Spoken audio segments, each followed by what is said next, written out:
Isn't she terrific? I have to tell you, I have the privilege of working with people all across this country, but Chris Holland continues to impress me. Let's give her a big hand.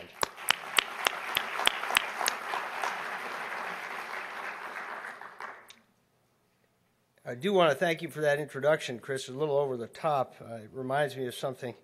You get introduced like that, and it can make you think at weak moments that you're a little bit like a celebrity, which I most certainly am not.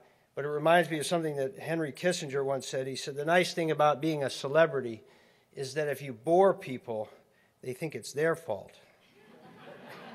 So that's a good start.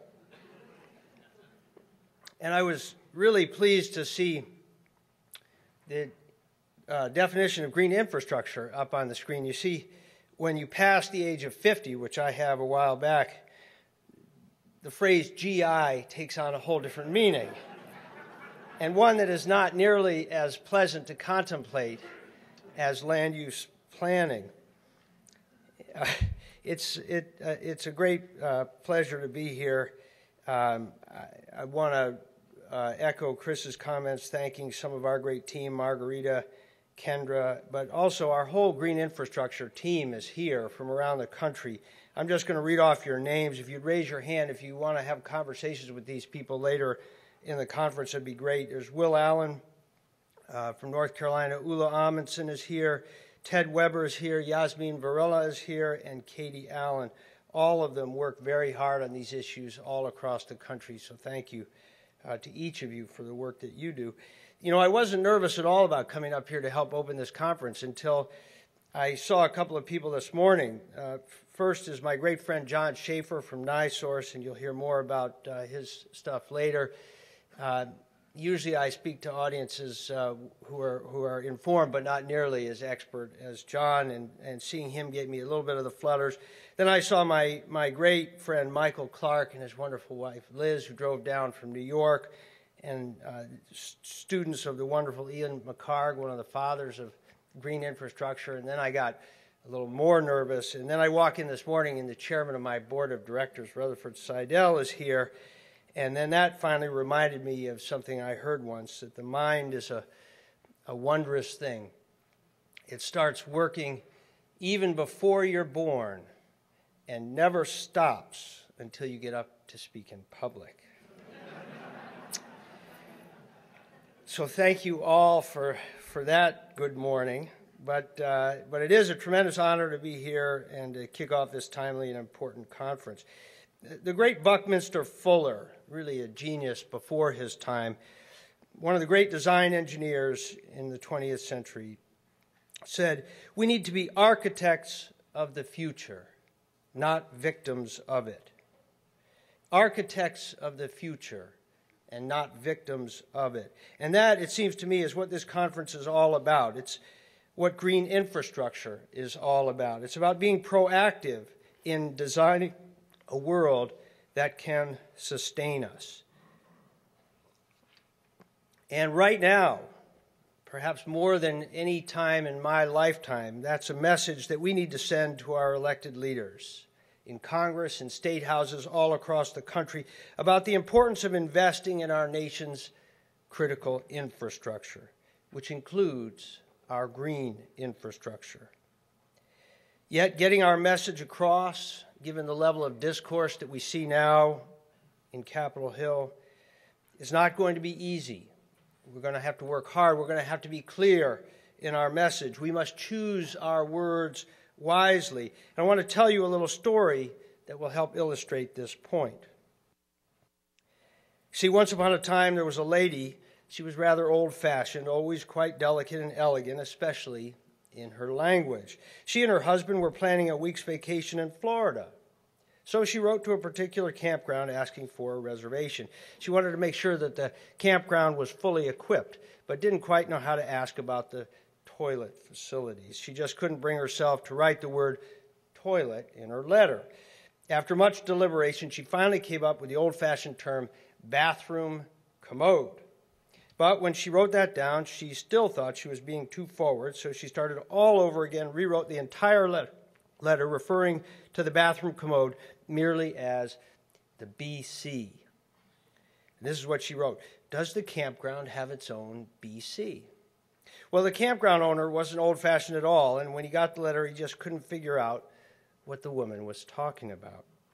That BC business really stumped him.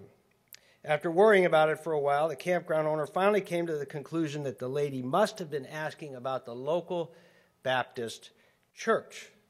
So he sat down and he wrote the following reply. Dear Madam, I regret very much the delay in answering your letter, but I now take pleasure in informing you that a BC is located 9 miles north of the campground and is capable of seating 250 people at one time.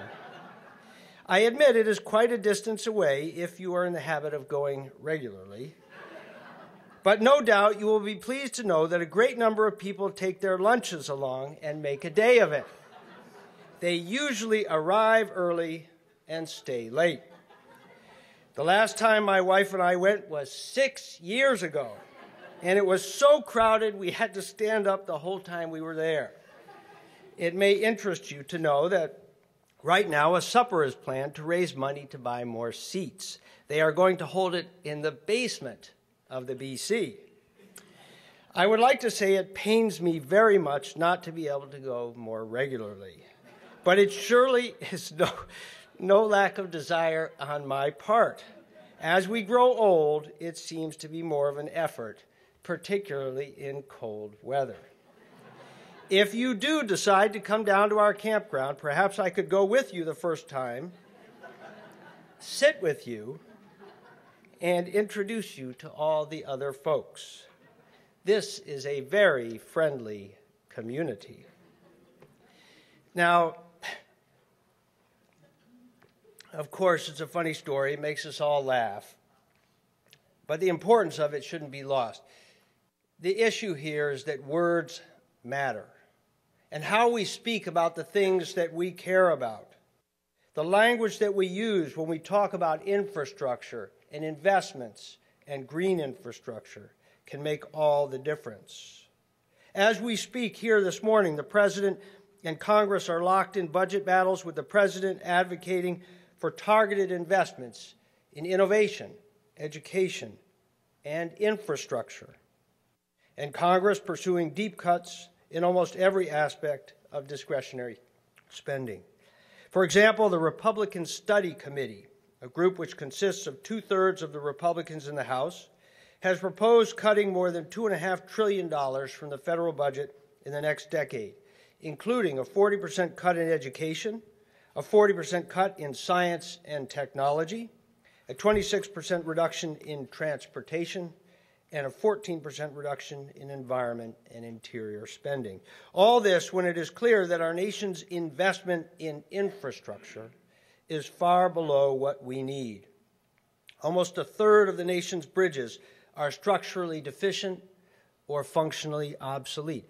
Nearly 200 cities have brownfield hazardous waste sites awaiting cleanup and redevelopment, and rolling blackouts have become commonplace in California, Texas, and across the Northeast. No wonder the American Society of Civil Engineers gave America's infrastructure a failing grade of D in its latest report.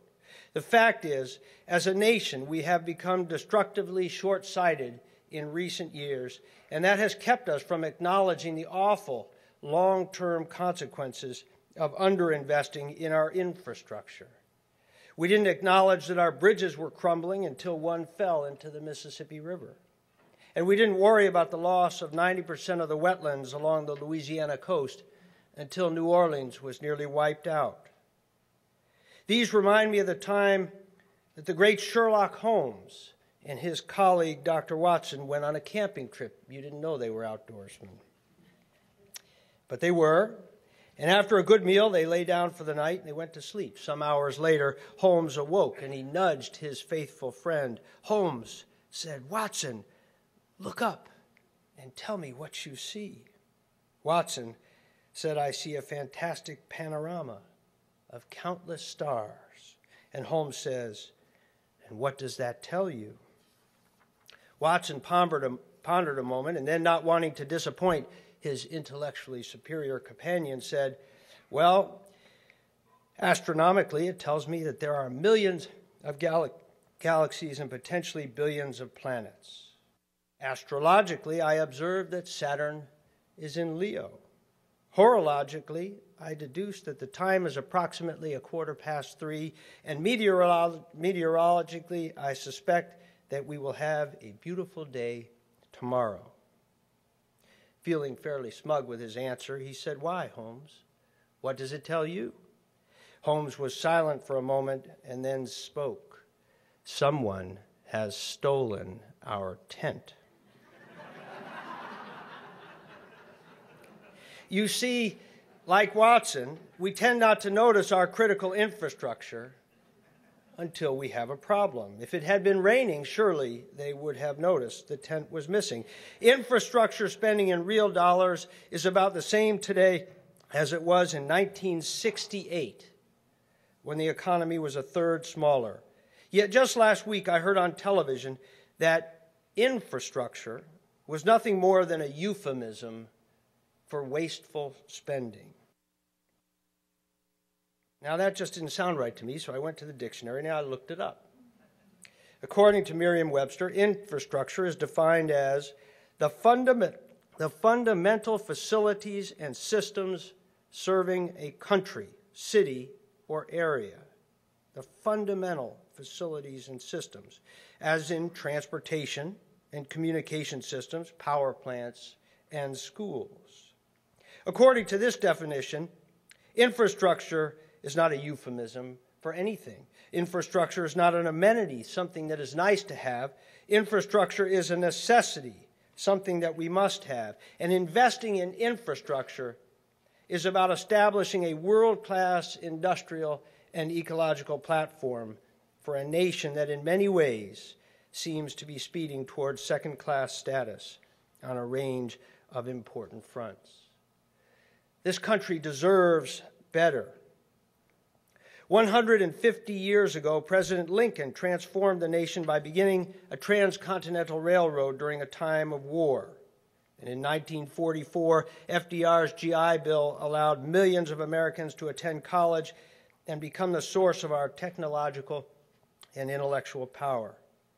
And in 1956, President Eisenhower launched the interstate highway system, creating millions of jobs in a suburban economy still basic to the United States. These are examples of real leadership by people who understood the fundamental importance of investing in infrastructure. And their acts of vision and courage have propelled this country forward. Today, I suggest that President Obama has proposed a similarly far-reaching idea, creating a permanent national infrastructure bank that could leverage private capital for projects of regional and national significance.